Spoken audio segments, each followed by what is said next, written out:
First question on 2 in the middle. 4th row. 5th row. Draymond, you missed some threes from the last series, and even this one, the first 3-point shots you put up, you missed them. What gave you the confidence to keep shooting? Because you finally got to sink the probably the 2 biggest threes of the game. Well, I know how much time I put in on my shot. I put a ton of time in and, just trying to stay confident. When I got guys like Steph who, after I missed the first one, he's like, listen, you're going to get that shot all night. Take it with confidence. Coach Kerr's been telling me the last couple of days, like, your shot going to fall. Just keep taking it with confidence. And even Zaza came up to me before the game, like this whole pep talk about shooting the basketball. Like when you play with people like that, play for coaches like that, and they keep that confidence in you, it help you keep that confidence in yourself. And, the big moment helps. You like to be in that moment, so I think that helps a little bit as well. Chris, standing on the left. Chris Haynes, ESPN. Dre and Steph, I'm trying not get them both knocked out. Steph, can you elaborate on what happened down the stretch with you and LeBron? And Dre, could you follow with what led to the situation with Tristan Thompson?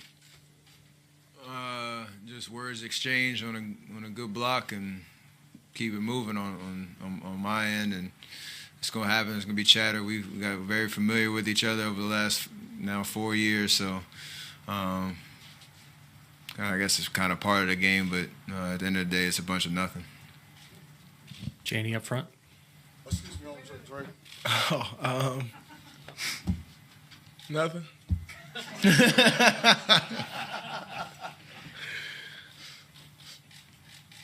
Go ahead. Steph, Janie McCauley from Associated Press. What was your take on some of the turns of events down the stretch, the charge that was then changed, and then JR dribbling back after the rebound there? It was a wild finish. It was great. Yeah, it was a crazy game. I think all game ones are just different in their own right because you're having to adjust to a certain style of play with a different team, but the way they went down the wire, we were scrambling on that last missed free throw, trying to get the rebound. Saw JR running back towards half court. Kind of didn't know what was going on at the time because we were all trying to find a man in case they try to get a shot up. But thankfully, time ran out so we could have new life in overtime. But the finals, man, anything's liable to happen, and all that matters is you get a win and turn the page to game 2 and just enjoy the moment. Chris, your follow-up. My follow-up, Chris Haynes, ESPN. Draymond. What's up, G? Could you please elaborate on what happened with that, the verbal altercation, whatever you want to call it, with Tristan Thompson, please? It wasn't really a verbal altercation. Wasn't much verbal. So, yeah, nothing. Really don't know what you want from me, champ. It is what it is. Life goes on. He got a flagrant 2 for the foul. We move forward, and get ready for the next game. It is what it is. Go ahead. Next, Mark. One for both of you. Draymond, Steve Kerr said that the win, in his opinion, because of the JR play, was lucky, in his words. He said it a couple of times. Do you agree with that assessment, that the win was lucky because of that? Sometimes you need a little luck. It's good to be lucky sometimes. So I'll take it. I think, when he got the rebound, he probably could have laid it up. But nonetheless, that's a part of the game, being locked in. And, you got to know the score. That's just kind of basketball. Like, you got to know if you're winning or losing or tied. So, like I said, we'll take it. And sometimes it's good to be a little lucky. So, hey, Steve, cool. It is what it is. And, Steph, is there any doubt in your mind that J.R. Smith, when he got that rebound and did what he did, thought that his team was ahead in the game? And why? Why? You have to ask him. Well, the reason I ask you is because he was in there saying that I knew it was tied, and I was...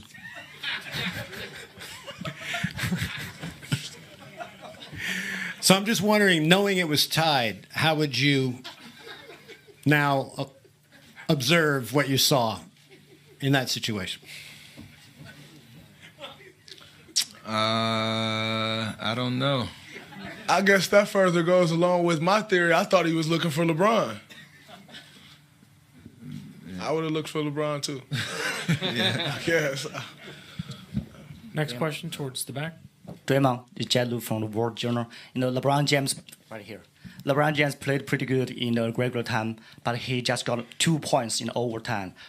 What's key to the defense?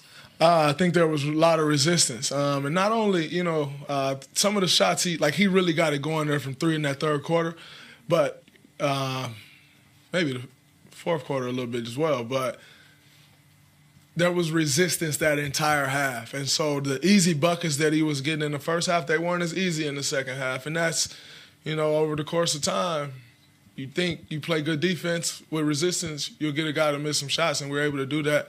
At times throughout that third and fourth quarter and in overtime as well. So we got to come out, next game and have more resistance against him to start the game.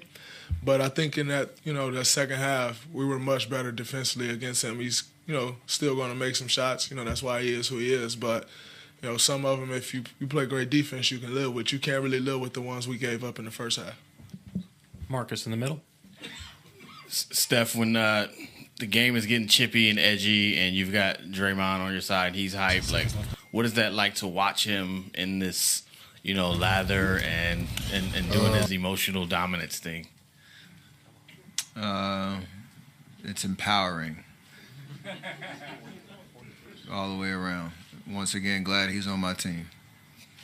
Appreciate that. It's a lot. Next question in the back there, on the back right. Yeah, what is your opinion of this whole unwritten rule at the end of the game? You're not allowed to shoot at certain times. What do y'all think of that?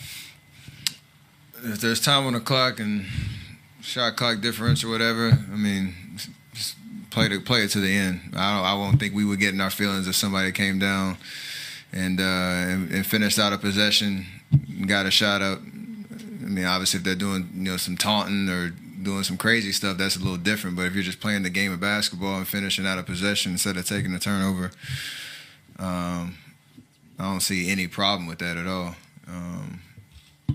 Guys are out there to finish a game and play the right way, so I think that's part of playing the right way. Last two questions on the right side and over here on the left. Anthony Sider with The Athletic. You guys have played with Clay for so long. He's a guy that basically never gets hurt. What's your thought process when he goes down with what looks like a potentially bad knee injury and he's in the locker room during that first quarter? It's a bad feeling. I think for me, I threw him a deflected pass and put him in that position, so I was feeling a little type of way about it. But you're obviously worried and concerned when he goes to the locker room. Hopefully, he was okay and able to come back, and that's what happened. So, definitely caught a break there because it could have been worse. But hopefully he bounces back, before Sunday and gets pretty close to 100% and is able to play in the series for sure.